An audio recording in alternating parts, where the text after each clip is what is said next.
Welcome students. पिछले class में हम लोगों ने चुंबकीय क्षेत्र की तीव्रता निकालने का व्यंजक प्राप्त किया था। उसके बारे में सीखा था कि चुंबकीय क्षेत्र की तीव्रता कैसी हो। तुलना करते जाओ तो विद्युत क्षेत्र की तीव्रता भी निकाले थे, अक्षीय स्थिति निरक्षीय स्थिति कहीं भी। चुंबकीय क्षेत्र की तीव्रता भी निकलेगा, अक्षीय स्थिति निरक्षीय स्थिति कहीं भी, चित्र वही होगा। फॉर्मूला आवेश Q की जगह ध्रुव प्रबलता M और द्विध्रुव आघूर्ण P की जगह चुंबकीय द्विध्रुव आघूर्ण कैपिटल M। बाकी सब वही सब पैटर्न होगा। अब चलिए एक और सिमिलरिटी करते हैं, एक और तुलना करते हैं। चुंबकीय विभव, वैद्युत विभव पढ़ा था ना। विभव क्या होता है? कार्य बटा में आवेश। विभव क्या होता है? कार्य बटा आवेश। और किसी आवेश के कारण, Q आवेश के कारण R दूरी पर हमने विभव कितना निकाला था? 1/4πε0 Q बटा में R। ये Q आवेश हो तो R दूरी पर विभव। अब यहाँ भी अगर यहाँ ध्रुव प्रबलता स्मॉल m हो तो R दूरी पर विभव भी बराबर इसके जगह चुंबकीय विभव μ0 बटा में 4π, आवेश Q की जगह ध्रुव प्रबलता m, दूरी R। तो यह व्यंजक। अब द्विध्रुव के कारण अक्षीय स्थिति निरक्षीय स्थिति कहीं भी विभव निकालना है तो आज चुंबकीय विभव निकाले, वही सब फॉर्मूला सब वही है, कुछ नहीं। आपको केवल तुलना करते जाना है। बच्चा लोग एक जगह कहीं प्रमाणित करना सीखे तो दूसरा तो अपने आप कर सकते हैं, केवल नाम बदलना है। तो अब विभव का मात्रक वोल्ट होता है, कोई भी विभव। गुरुत्वीय विभव 3 हमने पढ़ लिया, 11th क्लास से पढ़ते आ रहे हैं।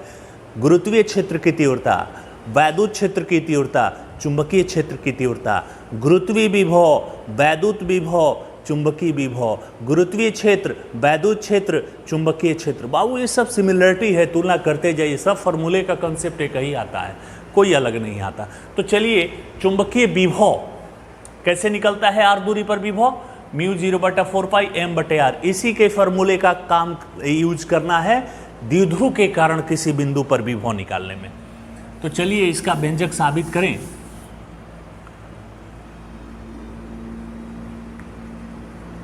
चुंबकीय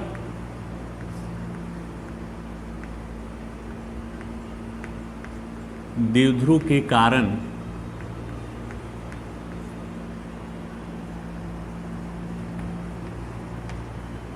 चुंबकीय विभव का व्यंजक।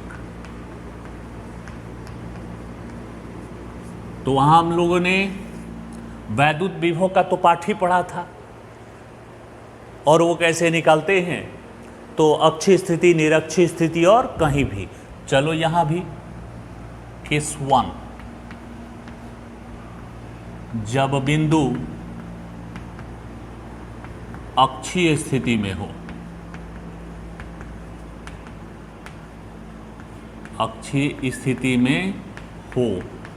चलिए बनाते हैं अक्षीय स्थिति।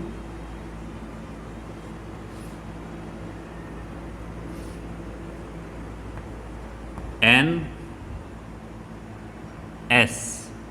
और अक्ष कौन होता है इसका? ध्रुवों से होकर गुजरने वाली सरल रेखा। इस अक्ष पर कहीं कोई बिंदु P है तो वह अक्षीय स्थिति में है और मध्य बिंदु ये O है। O से R दूरी पर है ये बिंदु P, O से R दूरी पर। ये दूरी L है, ये दूरी भी L है और इसकी प्रभावी लंबाई 12 हो जाएगी। इसका ध्रुव प्रबलता +m, इसका ध्रुव प्रबलता -m। तो इसका लैंग्वेज क्या लिखेंगे? तीव्रता वाला ही लैंग्वेज लिखाएगा। मान लिया, लैंग्वेज लिखिए चित्र का। मान लिया NS एक क्षण चुंबक यानी चुंबकीय द्विध्रुव है जिसके सिरों पर ध्रुव प्रबलता +m तथा -m है और इसकी प्रभावी लंबाई 12 है। द्विध्रुव के मध्य बिंदु O से स्मॉल r दूरी पर एक बिंदु P है जहां चुंबकीय विभव V का व्यंजक प्राप्त करना है ना। अब यह विभव इस बिंदु के कारण भी होगा, यह विभव इस बिंदु के कारण होगा। तो +m ये उत्तरी ध्रुव, उत्तरी ध्रुव के कारण, उत्तरी ध्रुव के कारण बिंदु P पर चुंबकीय विभव, चुंबकीय विभव V1 बराबर म्यू 0/4 अभी बताए थे आज के क्लास के शुरू में कि m बटा में r दूरी, तो यहाँ उत्तरी ध्रुव से बिंदु P की दूरी क्या हो जाएगी, ये मध्य बिंदु से P की दूरी r है और ये मध्य बिंदु से n की दूरी l है, तो क्या हो जाएगा r प्लस l। और दक्षिणी ध्रुव के कारण, दक्षिणी ध्रुव के कारण बिंदु P पर चुंबकीय विभव, चुंबकीय विभव V2 बराबर म्यू 0/4 और यहाँ पर ध्रुव प्रबलता -m है, दक्षिणी ध्रुव है। यहाँ से इसकी दूरी कितनी हो जाएगी r - l, समीकरण 2। ध्यान देना बच्चा लोग, विद्युत विभव, चुंबकीय विभव, गुरुत्वीय विभव एक अदिश राशि है और अदिश है तो जोड़ने में कोई दिक्कत ही नहीं परिणाम में। सदिश होता है तब ना वहाँ दिशा देखना पड़ता है कि दिशा किधर होगा, ये तो ऑलरेडी स्केलर क्वांटिटी है और स्केलर के साथ किसी डायरेक्शन को देखने की ज़रूरत नहीं है। तब ऐसी स्थिति में देयरफॉर बिंदु P पर परिणामी विभव, परिणामी विभव V बराबर V1 प्लस V2 जोड़ा जाए बच्चा लोग, V1 V2 जोड़ देते हैं तो म्यू 0m/4 कॉमन कर लेते हैं, क्या बचा डायरेक्ट कर लेते हैं 1 बटा में r प्लस l और 1 बटा में r माइनस l। V बराबर mu 0m/4 LCM r plus l r minus l, r minus l minus r minus l, r cut जाएगा। सजा देते हैं, हम इसको सजा रहे हैं, ध्यान देना बच्चा लोग। Mu 0/4 m minus m into 2l बटा में r² माइनस l²। चुंबकीय द्विध्रुव आघूर्ण, चुंबकीय द्विध्रुव आघूर्ण कैपिटल M ना, कैपिटल M बराबर क्या होता है -m इंटू 2l, तो ये तो कैपिटल M हो गया। तो V बराबर म्यू 0 बटा में 4 capital M r² minus l²। ये जो होता है ना l² r² की तुलना में l² नगण्य है, अतः इसे छोड़ा जा सकता है, इसे छोड़ा जा सकता है। तो चलिए छोड़ दीजिए l² को, तो V बराबर क्या हो जाएगा म्यू 0 बटा में 4 m बटा में r²। यह द्विध्रुव के अक्षीय स्थिति में विभव का व्यंजक होता है। वहाँ हमने P बटा r² लाया था वैद्युत क्षेत्र में, तो बच्चा लोग इसका 2 केस आप अपने से बनेगा, चित्र वही रहेगा जैसे विद्युत क्षेत्र में आपने 2 केस बनाया, उसी तरह से चुंबकीय विभव का निरक्षीय स्थिति कहीं भी वाला आप वैद्युत क्षेत्र वाला फिगर देख सकते हो, उसका डाटा देख सकते हो, उसका समरी देख सकते हो, उसका चित्र देख सकते हो। केवल अंतर क्या हो रहा है, m की जगह वहाँ q होता है बस, और ये ये जो कांस्टेंट पॉइंट है 1/4 बस, यही तो आपको चेंज करना है। प्रोसेस हमें देखना है, प्रोसेस में कोई बदलाव हो रहा है कि नहीं हो रहा है, बिल्कुल नहीं बदलाव हो रहा है। तो पिछले क्लास में द्विध्रुव के कारण अक्षीय स्थिति में तीव्रता, आज द्विध्रुव के कारण अक्षीय स्थिति में विभव, इनका व्यंजक निकाला। अब तीव्रता और विभव में भी संबंध होता है, हमने वैद्युत क्षेत्र में भी जाना, वही संबंध चुंबकीय क्षेत्र में भी होगा। इसका 2 केस आप बनाएंगे, निरक्षीय स्थिति और केस 3 कहीं भी, केस 2 निरक्षीय स्थिति में विभव और केस 3 कहीं भी में विभव। चुंबकीय क्षेत्र की तीव्रता, चुंबकीय क्षेत्र की तीव्रता तथा विभव में संबंध। आप दोनों फॉर्मूला रखकर निकाल सकते हो, कोई दिक्कत नहीं। विद्युत क्षेत्र में क्या आया था, ये देखो तो, विद्युत क्षेत्र में E बराबर माइनस dV/dr। तो चुंबकीय क्षेत्र में क्या हो जाएगा, सिमिलर, तो तुलना कर लो। चुंबकीय क्षेत्र में आप चाहो तो प्रमाणित भी कर सकते हो, कोई दिक्कत नहीं, वही डायरेक्ट विद्युत क्षेत्र की जगह चुंबकीय क्षेत्र, और विभव तो भी ही होता है। यह बताता है कि विद्युत क्षेत्र और चुंबकीय क्षेत्र में, तो इसको शब्दों में क्या लिखेगा, देयरफॉर चुंबकीय क्षेत्र की तीव्रता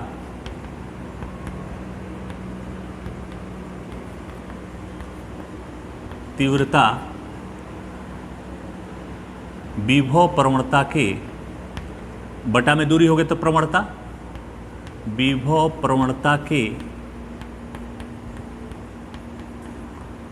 ऋणात्मक मान के बराबर होती है।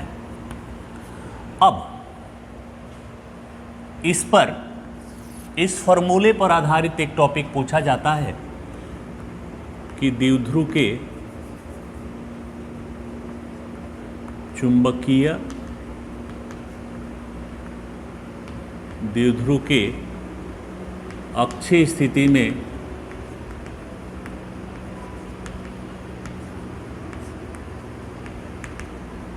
विभव तथा तीव्रता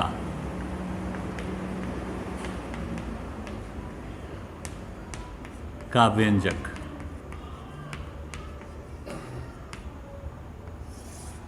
तो एक चुंबकीय द्विध्रुव दिया होगा, उस द्विध्रुव के अक्षीय स्थिति में तीव्रता और विभव दोनों का व्यंजक प्राप्त करना है। तो अभी तक तो हम लोग किए थे, अभी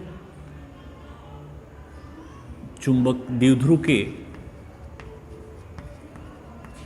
अक्षीय स्थिति में विभव, अक्षीय स्थिति में चुंबकीय विभव, चुंबकीय विभव भी कितना आया था जी, भी बराबर μ0/4π m/r²। तो जब ये टॉपिक पूछा जाए तो पहले अभी जो हम सिद्ध किए थे उसको आप सिद्ध करोगे। अक्षीय स्थिति में विभव का पूरा व्यंजक, इतना आप नहीं लिखेंगे, इसको साबित करेंगे। अभी हमने साबित किया था पिछले टॉपिक में।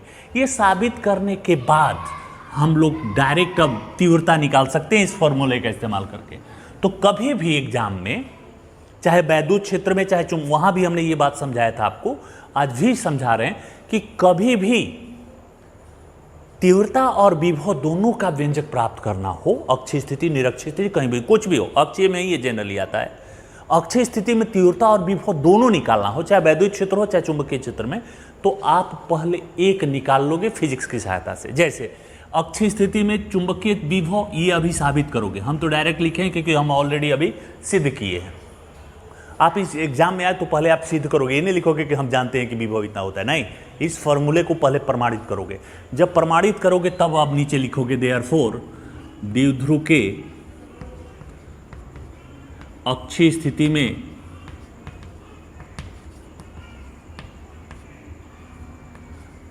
स्थिति में चुंबकीय क्षेत्र की तीव्रता, चुंबकीय क्षेत्र की तीव्रता क्या होता है, बराबर माइनस dV, चुंबकीय क्षेत्र की तीव्रता को B ना, माइनस dV/dr, B बराबर माइनस d/dr ऑफ V का मान μ0/4π m/r²। किसका अवकलन होना है, देखो d के साथ क्या है r, तो r का ही अवकलन होगा और r को छोड़कर बाकी सब राशि कांस्टेंट मानी जाएगी और कांस्टेंट अवकलन या समाकलन में भाग नहीं लेता, तो बाकी को बाहर निकाल दो।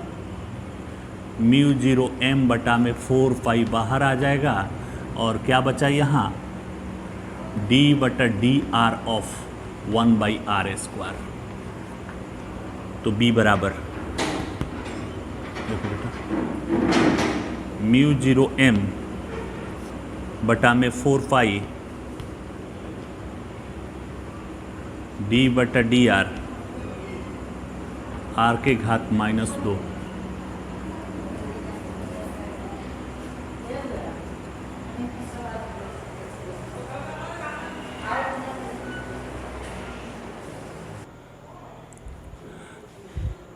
तो इसको सॉल्व करते हैं।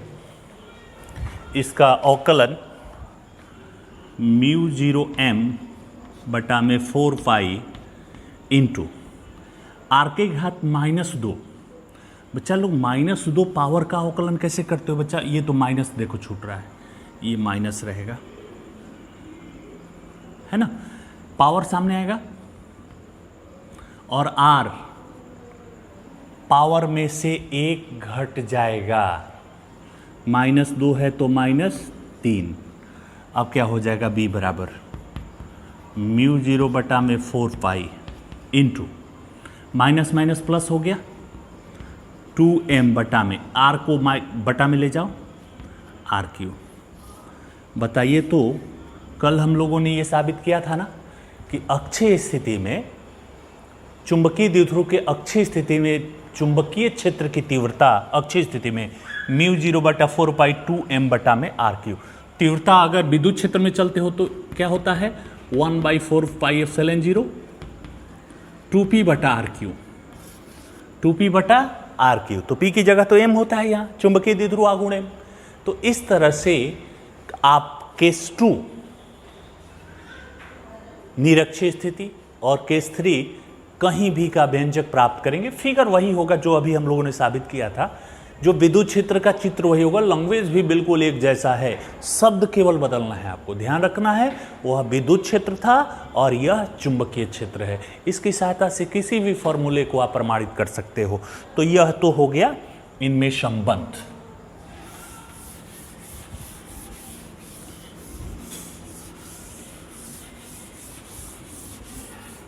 अब जानते हैं अगला,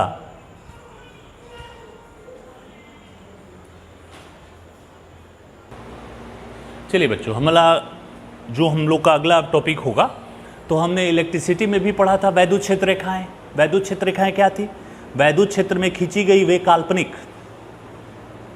सीधी या वक्रित रेखाएं जिनके किसी बिंदु पर खींची गई स्पर्श रेखा उस बिंदु पर वैद्युत क्षेत्र तीव्रता की दिशा बताती है।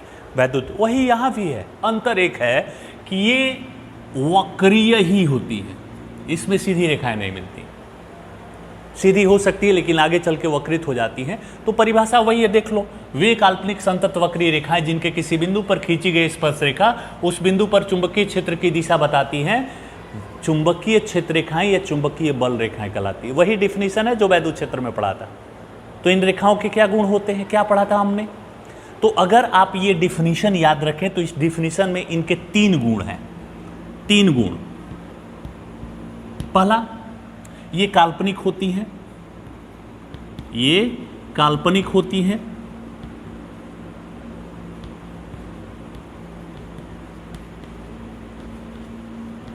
दूसरा, ये संतत या ये वक्रीय, ये संतत वक्रीय होती हैं, यानी एक वक्र का निर्माण करती हैं, वक्रीय होती है, अर्थात यह एक बंद वक्र का निर्माण करती है ना। और तीसरा, ये काल्पनिक होते हुए भी किसको प्रदर्शित करती है? चुंबकीय क्षेत्र को, जो कि क्या है? वास्तविक क्षेत्र। ये रेखाएं काल्पनिक है फिर भी वास्तविक रेखा को प्रदर्शित करती हैं, वास्तविक राशि का प्रतिनिधित्व करती हैं। तो ये 3 विशेषता तो आपको इस परिभाषा में मिल जाएगी। 3 गुण विशेषता। पहला, वैद्युत क्षेत्र रेखाओं के गुण में भी आप देख सकते हैं 7-8 गुण हमने लिखा था, सब कुछ गुण वही है, 1-2 छोटा सा अंतर मिलेगा आपको। पहला गुण इसका, इस रेखा का, चुंबकीय क्षेत्र रेखाओं का पहला गुण लिखिए, ये रेखाएं पूर्णतः काल्पनिक होती हैं।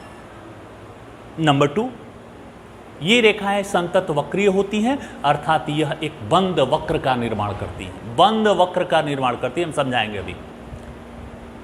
तीसरा, ये रेखाएं तो काल्पनिक होती हैं फिर भी चुंबकीय क्षेत्र की दिशा बताती है, जो कि वास्तविक होता है।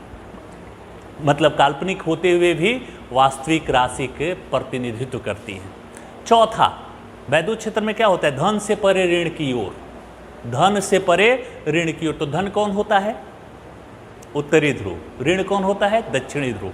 तो यहां इसको ऐसे समझिएगा, ये आपका नॉर्थ साउथ, धन से परे ऋण की ओर, ये ना धन नॉर्थ, ऋण साउथ, और बंद वक्र बनाती हैं। बात समझिएगा, ये बंद वक्र हो गई, देखो बंद वक्र का निर्माण हो गया। तो बच्चा लोग थोड़ा ध्यान देना, हमने दूसरा नियम, दूसरा गुण क्या बताया था, ये एक बंद वक्र का निर्माण करती हैं। तीसरा गुण, ये काल्पनिक होते हुए भी वास्तविक राशि का प्रतिनिधित्व करती हैं। चौथा गुण, ये जब बंद वक्र का निर्माण करती हैं तो वक्र के बाहर, चुंबक के बाहर ये नॉर्थ टू साउथ होती हैं, और ये बंद वक्र बना है ना, तो चुंबक के अंदर साउथ टू नॉर्थ, याद रखना ये सबसे इंपॉर्टेंट चीज है। ये रेखाएं चुंबक के बाहर किधर से किधर, नॉर्थ टू साउथ, उत्तरी ध्रुव से दक्षिणी ध्रुव की होती है, जबकि चुंबक के अंदर साउथ टू नॉर्थ जाती हैं। ये चौथा गुण है। पांचवा, जो सबसे इंपॉर्टेंट विद्युत क्षेत्र में भी था, ये रेखाएं कभी भी एक दूसरे को प्रतिच्छेद नहीं करती, क्योंकि बच्चा लोग प्रतिच्छेद करेंगी, पांचवा गुण में है, ये चौथा में था। अगर ये रेखाएं एक दूसरे को प्रतिच्छेद करेंगी, प्रतिच्छेद कर गई, तो यहाँ पर एक स्पर्श रेखा खींचो और एक यहाँ पर स्पर्श रेखा खींचो, तो यहाँ पर चुंबकीय क्षेत्र बी की दो दिशा मिलने लगेगी ना, क्योंकि इनके किसी बिंदु पर खींची गई स्पर्श रेखा चुंबकीय क्षेत्र की दिशा बताती है। तो यहाँ चुंबकीय क्षेत्र इधर और यहाँ चुंबकीय क्षेत्र इधर, मतलब कभी भी ये रेखाएं एक दूसरे को प्रतिच्छेद करेंगी, काटेंगी, तो उस बिंदु पर चुंबकीय क्षेत्र की दो दिशा प्राप्त होंगी, जो कि असंभव है। क्यों? क्योंकि चुंबकीय क्षेत्र एक सदिश राशि होती है, और सदिश की एक ही दिशा होती है, दो दिशा नहीं हो सकता। एक बिंदु पर दो दिशा कभी नहीं हो सकता, दो दिशा अदिश का हो सकता है, सदिश का नहीं। तो अगर ये काटेंगे तो दो दिशा होगा, और ये सदिश है, इसका मतलब ये कभी भी एक दूसरे को प्रतिच्छेद नहीं करती। तो अगर ये शॉर्ट क्वेश्चन में पूछा जाए कि दो चुंबकीय क्षेत्र रेखाएं एक दूसरे को प्रतिच्छेद नहीं करती, क्यों? क्योंकि प्रतिच्छेद करने पर प्रतिच्छेदी बिंदु पर चुंबकीय क्षेत्र की दो दिशा प्राप्त होने लगेंगी, जो कि असंभव है। छठा गुण में ये रेखाएं अगर पास पास हैं तो वहां प्रबल चुंबकीय क्षेत्र होगा, ये रेखाएं दूर दूर हैं तो वहां दुर्बल चुंबकीय क्षेत्र होगा। नंबर 7, ये रेखाएं एक दूसरे के समानांतर और समान दूरी पर हैं तो यह समरूप चुंबकीय क्षेत्र होगा। तो समरूप चुंबकीय क्षेत्र की पहचान क्या है? समरूप चुंबकीय क्षेत्र में रेखाएं एक दूसरे के समानांतर और समान दूरी पर होती हैं।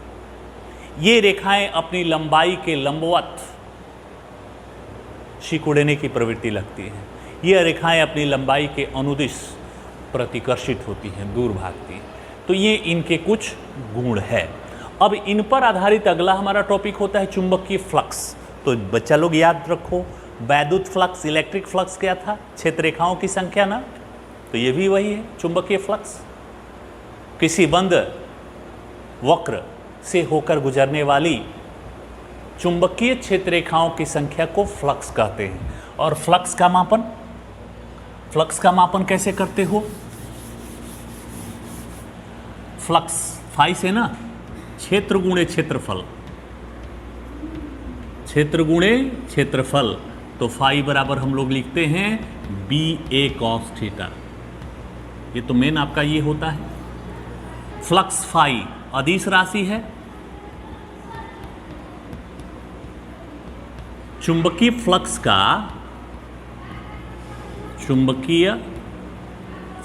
का एसआई मात्रक वेबर होता है। वेबर संकेत WB होता है, वेबर होता है। तो बच्चा लोग बताओ थोड़ा सा, B बराबर फाई बटा A हो जाएगा ना। फाई का तो वेबर हो गया और A हो गया मीटर स्क्वायर। तो B का एक मात्रक क्या हो जाएगा? देयरफॉर चुंबकीय क्षेत्र की तीव्रता का एक नया मात्रक एक नया मात्रक, इसको नोट में लिखोगे, क्या हो जाएगा? वेबर प्रति मीटर स्क्वायर। तो चुंबकीय फ्लक्स क्या है? वैद्युत फ्लक्स वाली ही परिभाषा। वैद्युत फ्लक्स क्या होती है? किसी क्षेत्र से होकर गुजरने वाली क्षेत्र रेखाओं की संख्या। तो चुंबकीय क्षेत्र से होकर गुजरने वाली क्षेत्र रेखाओं की संख्या को उस पृष्ठ से संबद्ध चुंबकीय फ्लक्स कहते हैं। इसका मापन क्षेत्र गुणे क्षेत्रफल से होता है। क्षेत्र गुणे क्षेत्रफल से होता है। यह एक अदिश राशि है और अदिश राशि है और इसका मात्रक एसआई मात्रक चुंबकीय फ्लक्स का वैद्युत फ्लक्स का नहीं, चुंबकीय फ्लक्स का एसआई मात्रक क्या होता है? वेबर। वेबर एक वैज्ञानिक का नाम है जिसने फ्लक्स के बारे में कुछ बातें बताई हमें। तो इस आधार पर एक यहाँ इंपॉर्टेंट नोटिस हमें मिला। ये नोट में आप लिखोगे, ये नोट में लिखना है कि अभी तक तो हम लोग चुंबकीय क्षेत्र का मात्रक, इसका मात्रक हम लोग टेस्ला टी लिखते आ रहे थे। चुंबकीय क्षेत्र का एसआई मात्रक क्या होता है? टेस्ला होता है। और आज हमने इस फॉर्मूले द्वारा जाना कि चुंबकीय क्षेत्र का एक अन्य मात्रक वेबर प्रति मीटर स्क्वायर भी होता है ना? तो ये आज के क्लास में हम लोग ये इतना जानते हैं, शेष अगले क्लास में जानेंगे। धन्यवाद।